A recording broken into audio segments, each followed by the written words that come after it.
안녕하십니까, 선천병원입니다.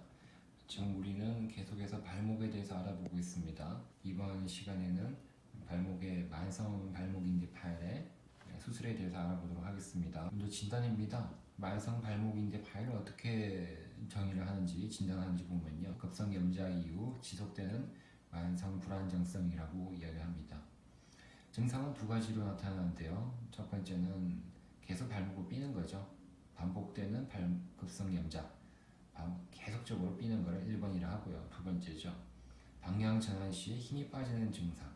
힘이 없다는 거죠. 발목을 회전을 해야 되는데 발목이 이상하게 힘이 없네 하고 틀어서 주저앉다든지 아니면 자신이 없어서 운동을 못하는 경우, 이 두 가지로 나타나는 걸 우리가 만성 발목인대 파열의 증상이라고 이야기합니다.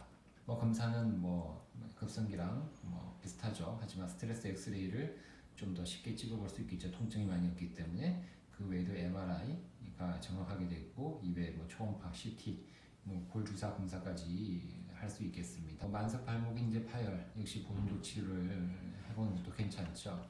재활을 잘 하는 게 중요하겠습니다. 위치 감각, 근력이라든지 유연성을 회복하는 재활을 하시고요. 신발을 교정한다든지 보조기를 사용한다든지 깔창을 좀 사용하고요. 그리고 장시간 하지만 이런 치료들은 아주 오랫동안 시간이 필요한다는 그런 단점이 있습니다. 그래서 운동선수들은 대개는 이런 오랜 시간의 재활을 하지 못하기 때문에 수술적 치료가 더 선호된다고 볼 수 있겠죠. 수술적 치료입니다.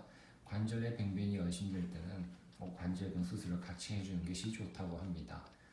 연골 손상이라든지 연골 골절, 거골의 충돌 증후군이라든지 활액막염증, 활액막염 등을 알아볼 수 있기 때문에 관절경 수술을 해주라고 하죠. 여러 사람들이 했던 예를 몇 가지만 좀 살펴보겠습니다. 키블러라는 분은 이렇게 우리가 수술한 걸 MBO라고 해요. MBO, Modified Brostrom Operation, 변형된 브로스트롬 재건술, 봉합술, 술식이라고 하죠. 이와 동시에 관절경을 같이 했을 때 보니까 충돌 증후군이 26%고요. 골극도 13%까지 정도 되는데 연골 손상은 13에서 26%까지 꽤 있다는 거죠. 관절 안에 생각보다 문제가 많네요 라고 키블러 선생님께서는 이야기하셨죠. 그리고 또 타가 선생님은 연골 손상을 했을 때 급성기에는 29% 정도에서 연골 손상이 있다. 3분의 1이죠. 근데 만성기에서는 무려 95% 정도에서 연골 손상이 같이 동반되어 있다라고 이야기하셨습니다. 그래서 관절경 수술의 장점을 이야기하셨죠. MRI나 육안으로 볼 수 없는 힘든 연골 손상을 찾을 수 있다는 장점이 있기 때문에 웬만하면 연골 인대 수술할 때 관절경 수술도 같이 해주는 게 좋다라고 이야기하셨습니다. 수술의 목적이죠. 수술의 목적은 역시 당연히 운동 복귀죠. 일상생활을 잘하고 운동에 복귀하는 것이. 그래서 간단한 인대 봉합만 하기로 했었는데요.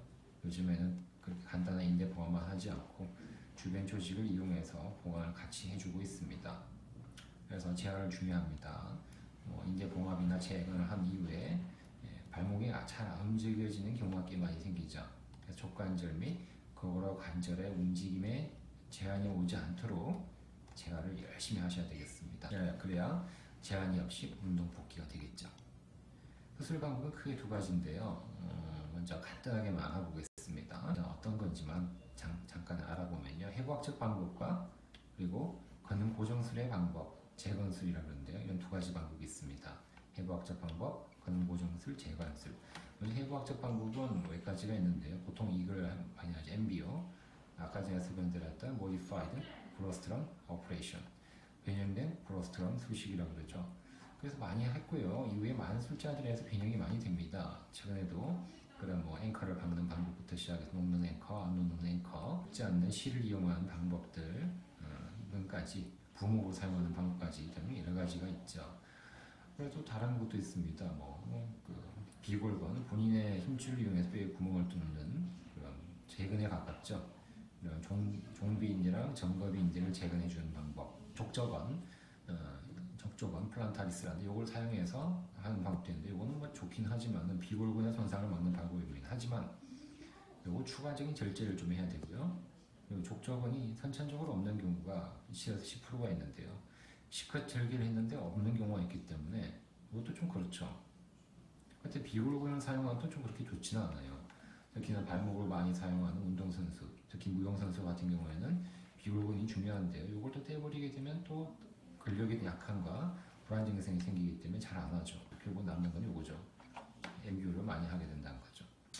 근고정술에도 몇 가지가 있습니다. 그래서 뭐 왓슨, 존슨 술식, 에반스, 라르센, 크리스만 술식까지 여러 가지가 있는데요. 이런 술식, 근고정술, 재건술은 결과가 참 차이가 많이 나요.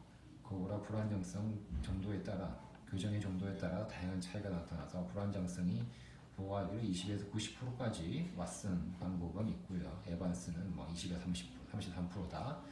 크리스마스는 13에서 30%다라고 이야기하고요. 그래서 이런 방법들은 그렇게 근고정술을 많이 쓰지는 않습니다. 그래서 결국 정답은 해부학적 재건술, MBO죠. 해부학적 재건술이 근고정술에 비해서 정상적인 인대의 역학에 더 가깝게 만들어준다라고 이야기를 하죠.